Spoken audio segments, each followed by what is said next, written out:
अरे 14 April doctor Babasaheb आंबेडकरांची जयंती.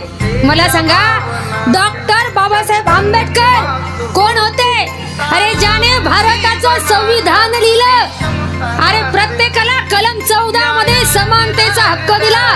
कलम 19, कलम 21 जीवन जगण्याचा, स्वातंत्र्याचा अधिकार दिला. अभिव्यक्ती स्वातंत्र्याचा अधिकार देणारे डॉक्टर बाबासाहेब आंबेडकर. त्यांनी शिकवलं, जात भेदभाव करू नका, धर्मामध्ये भेदभाव करू नका.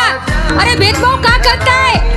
अनेक सण साजरे करतो, परंतु ज्या वेळेस डॉक्टर बाबासाहेब आंबेडकरांची जयंती येईल ना, त्यावेळेस मात्र तिथं जातीचा आणि धर्माचा विचार केला जातो. मला आवर्जून सांगावं असं वाटतं, अरे जात काय करता?